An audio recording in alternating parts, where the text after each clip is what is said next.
Rumplestiltskin. A long time ago, there was a miller who lived in a town that had fallen on hard days.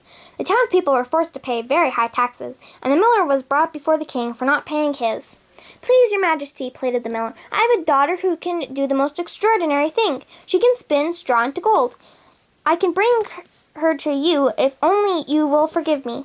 "This is very interesting indeed," said the king. "Bring her to me, and you will be forgiven."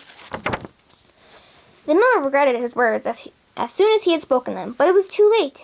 The following morning, his daughter was brought before the king. The king placed her in a huge room filled with straw, and said, "Spin this straw into gold, or you and your father will be sent to prison." Then the king locked the doors behind him, and left the girl alone with many heaps of straw. The girl wept and wept. She couldn't spin straw into gold. What could she do? She didn't want her father's throne in prison. There seemed to be no way out. Suddenly, through her tears, the girl noticed a small figure standing in the shadows in the corner of the room. "Who's there?" she sniffled. "Show your face." The little figure stepped forward and appeared before the girl. He was an imp-like creature. "My poor dear," she said, "why do you weep so terribly? What is the matter?" I'm to spin this straw into gold by morning, or my father and I will be sent to prison," she sobbed. "Today is your lucky day," said the little man. "I can help you, but what will you give me in return?" "My necklace," she offered. "I can give you my necklace." "It's a deal," said the imp. He sat down at the spinning wheel and set to work immediately. The girl soon grew tired and fell asleep. The next morning, as the sun arose, the girl was awakened by the glint of sunlight hitting the gold. When she opened her eyes, she saw, to her surprise and relief, that all the straw had been spun into gold. Suddenly, there was a knock on the door. It was the king. To his amazement, the room was filled with gold.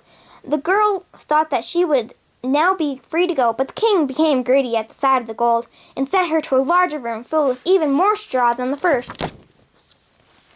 "You must do as you did the first time. Spin the straw into gold by morning, or the same fate will befall you and your father," he ordered. "This can't be," wept the girl, as the door locked behind her. "I was saved once, but how am I to be saved again a second time?"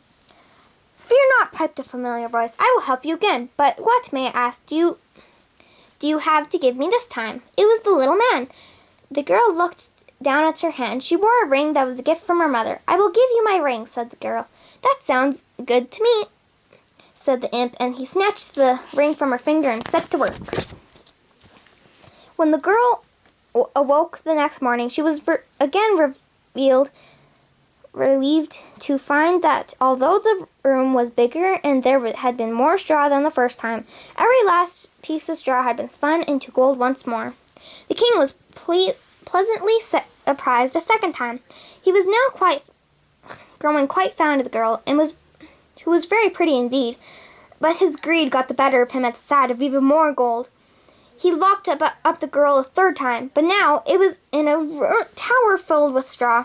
"If you spin all this straw into gold by morning, then I will marry you," he declared. The girl waited in the tower, hoping the imp would return, but this time she was nervous, for she had nothing left to offer him. After a longer wait than the 2 previous nights, the little man appeared in the tower. "Oh, please help me," she pleaded. "What will you give me?" asked the imp. "I don't know," said the girl sadly. "I have nothing left to give you." "Then you must give me your firstborn child after you are married," said the imp. Reluctantly, the girl agreed. Then the king returned in the morning to find the tower filled with gold. He turned to the girl and said, "Can you ever forgive me? I have been so greedy. Please be my wife." The two were married shortly afterward and lived together quite happily. Several years passed. The girl, now queen, forgot all about the imp. One night, as she rocked her firstborn child to sleep in her arms, an unwelcome visitor appeared before them. "I've come to collect what is mine," declared the imp. The queen pleaded desperately and offered him all the riches in the world, but to her horror, nothing would satisfy him. As the girl wept before him with her baby in his arms, the imp proposed a game. "You may keep your babies," he said, "only if you can guess what my name is. You have 3 days' time." And with that, he disappeared. The queen was very upset, but she knew she had no time to waste. She She set to work and wrote down every name she could think of. Then she sent a messenger across the land to gather names from far and wide so that none would be missed. The next day, the little man returned, and she read the list aloud. Simon, William, Louis, Jack, Barney, but none were the name of the imp. 2 more days, he cackled as he turned to leave. The queen sent out several messengers to visit towns far and wide to take a note of every last unusual name. They wrote them all down for the queen, who recited the list on the second night to the imp. Rumberbud, Bund, Tutuli, Bubberabba. Ha! Not even close, said the little man, holding his belly and laughing. By now, the queen was beginning to lose hope. She urgently sent off the messengers a 3rd time. That evening, one of the messengers returned with an odd story.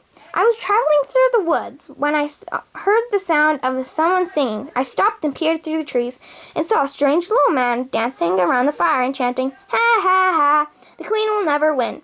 She will never guess I'm Rumplestiltskin. When the imp returned, the queen continued to pretend that she didn't know what his name was. Is it Scalabaster? She asked. No, that's not my name, scoffed the little man. Is it Harry Larry? She asked. Not a chance, said the imp as he danced around gleefully. Then it must be Rumpelstiltskin, said the queen. What? He hollered. But how, evil woman? The Rumpelstiltskin was furious. In a fit of rage, he vanished in a puff of smoke, and all that was left of him was a feather from his hat. The end.